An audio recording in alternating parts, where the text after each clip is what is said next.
February 9, 2004. Route 112 in Haverhill, New Hampshire. A Saturn sedan crashed against a snowbank, hazard lights blinking. The airbag deployed. Windshield cracked. When police arrived, the driver was gone. Her name was Maura Murray. 21 years old. A nursing student. An athlete.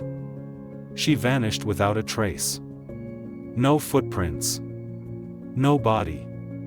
No answers. 20 years later, she's still missing. Before she became one of America's most haunting mysteries, Maura Murray was just another college student.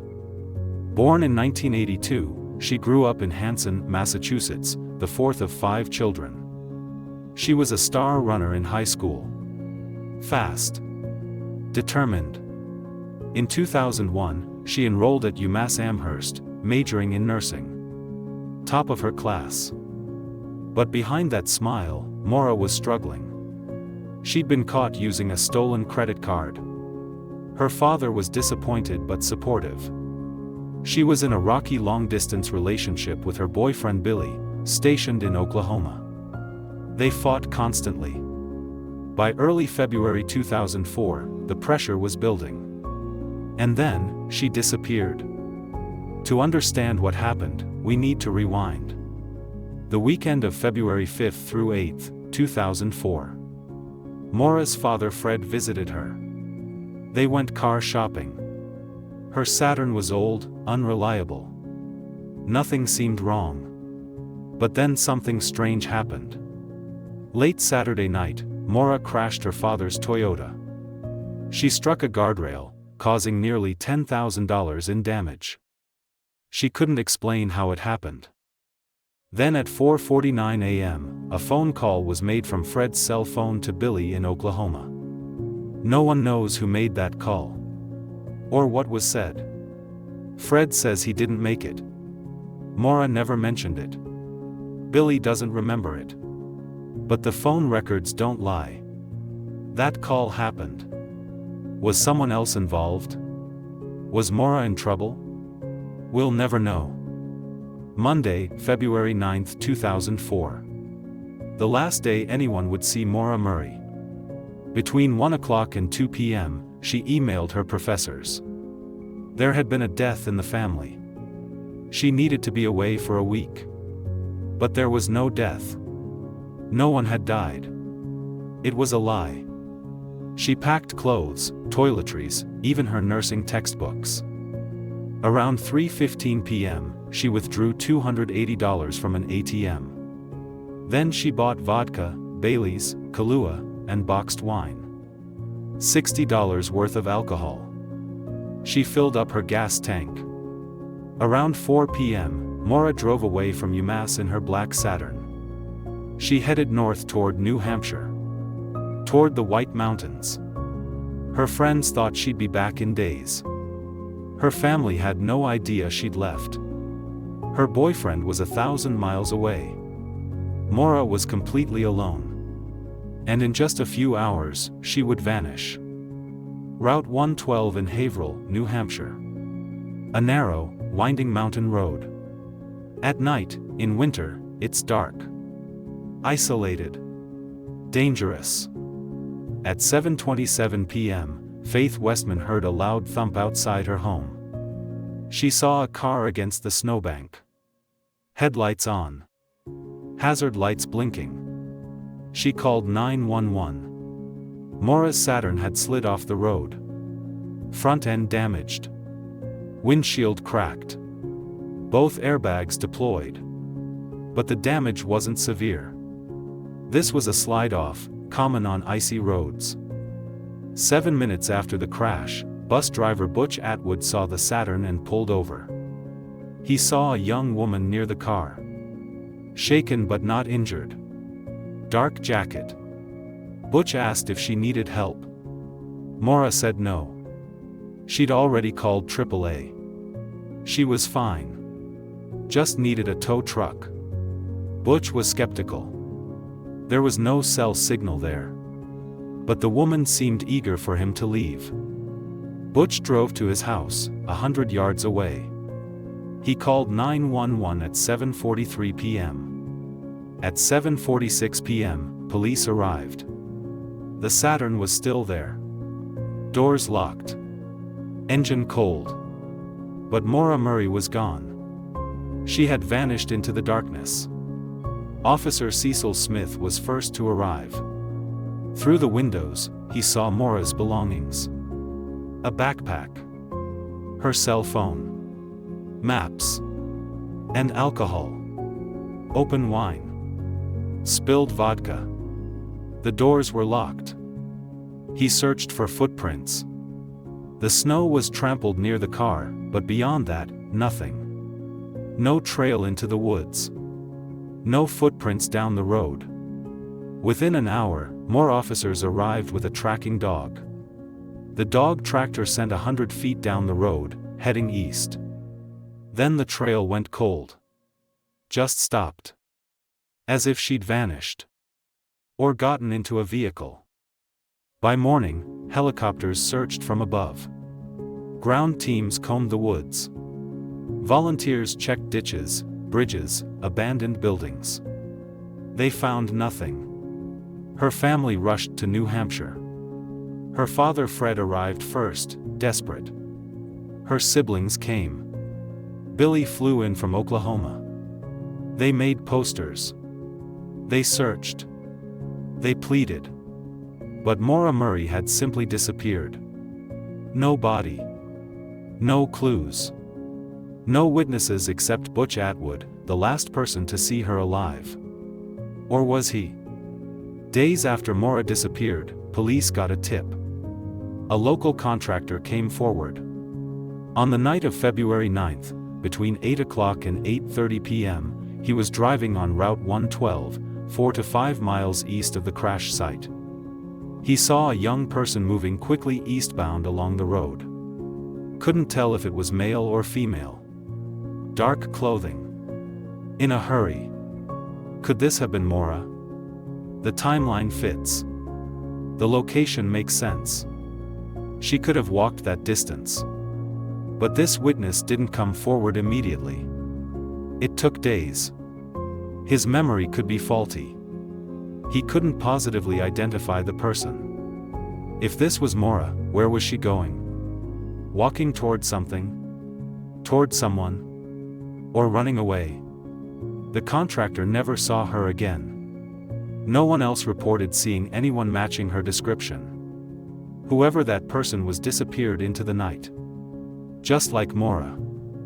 When investigators accessed Maura's car, what they found deepened the mystery. Her cell phone was on the passenger seat. Even without cell service, she could have dialed 911. Emergency calls go through without signal. But she didn't. Why? She had MapQuest directions to Burlington, Vermont, but they were incomplete. They led to Route 112, then nothing. Where was she really going? Her nursing textbooks were packed. This suggests she planned to study, to return to school. Or was it? The alcohol. Open wine. Damaged vodka.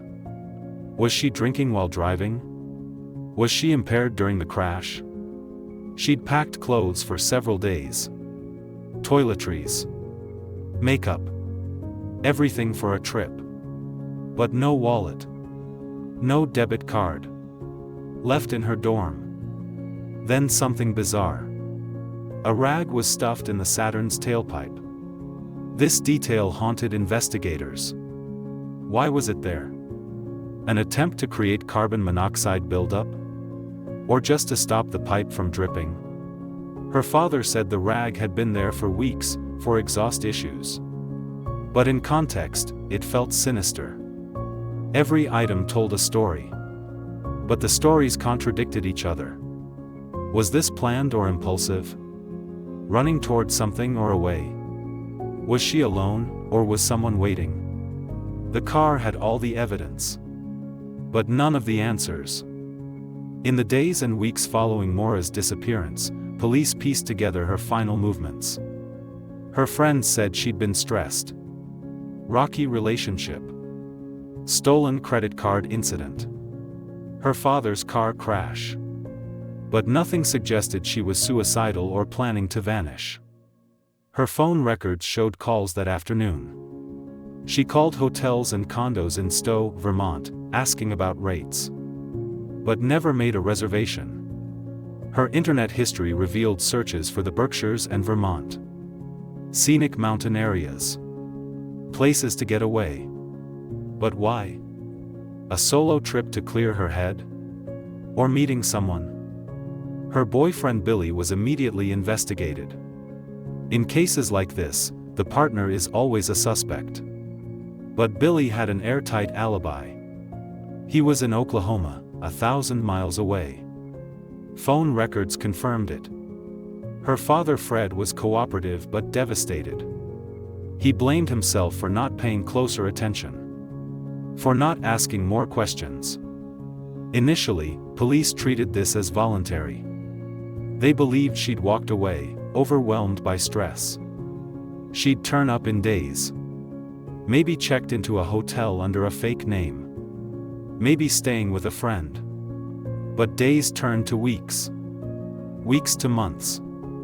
Maura never came home. In 2009, 5 years later, the case transferred to New Hampshire's Cold Case Unit. Classification changed from missing person to suspicious disappearance. For 20 years, investigators, journalists, and amateur sleuths have tried to answer one question. What happened to Maura Murray? There are three main theories. Theory 1, she ran into the woods and succumbed to the elements. The simplest explanation. Maura panicked after the crash. Maybe she'd been drinking and didn't want a rest. Maybe she feared disappointing her family again. So she ran into the woods to hide, planning to return once police left. But it was 10 degrees below freezing. The woods were dark, vast, disorienting. She could have gotten lost. Hypothermia sets in quickly. Within hours, unconscious. Within a day, dead. But massive searches were conducted. Helicopters with thermal imaging. Cadaver dogs. Ground teams covering every inch of forest. Nothing was found. No clothing. No remains. Not a single trace. Theory 2, she accepted a ride and met with foul play. After the crash, Maura walked east on Route 112. Cold, scared, desperate to escape before police arrived. A vehicle stopped. The driver offered a ride. Vulnerable and panicked, she accepted. Then something went wrong. Maybe the driver had bad intentions. Maybe a local who saw an opportunity. Maybe someone she knew arranged to meet her there. This explains why no trace was found in the woods. She was never in the woods. She got into a car and was taken elsewhere. Her body could be anywhere. Buried remotely.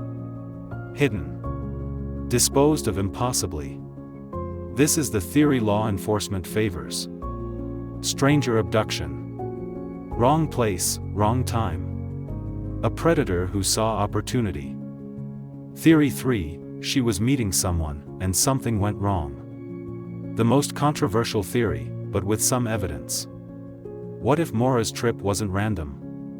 What if she was going to meet someone? Her internet searches for hotels. Her vague destination. The lie to her professors about a family emergency. The alcohol she purchased. These all suggest she was planning something. Some investigators believe she was having an affair or had plans to meet up with someone in New Hampshire. The crash disrupted those plans. Maybe she called that person. Maybe they picked her up. And then something went wrong. Was it someone from school? A secret boyfriend? Someone her family didn't know about? To this day, this remains speculation. But the theory persists.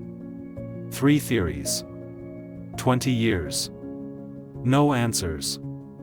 The case has never been closed. Even after 2 decades, investigators continue searching. In July 2022, law enforcement searched Llandaff and Easton, near where Maura disappeared. Ground-penetrating radar. Excavated sites.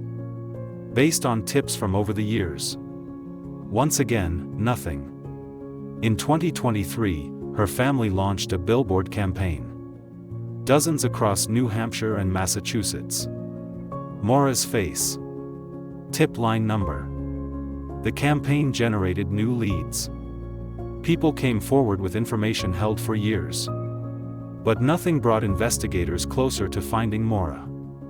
In February 2024, the 20th anniversary, the FBI released an age progression photo. What Maura might look like at 42. Her sister Julie became a vocal advocate using social media. Hundreds of thousands of TikTok followers, bringing Maura's story to a new generation. The family launched a podcast. Interviewing witnesses. Sharing theories. Keeping pressure on law enforcement. Most recently, advanced collision analysis was performed on the crash scene. The findings were startling. Investigators now say they cannot conclusively determine whether Maura was the only person in the vehicle at the time of the crash.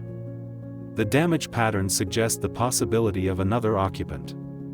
They also determined that the front-end damage likely wasn't from hitting a tree, as originally believed. And they couldn't explain what caused the specific windshield damage. This raises a terrifying new question. Was someone else in the car with Maura that night? Could there have been another person involved? Someone who knows exactly what happened? Someone who's been keeping that secret for 20 years?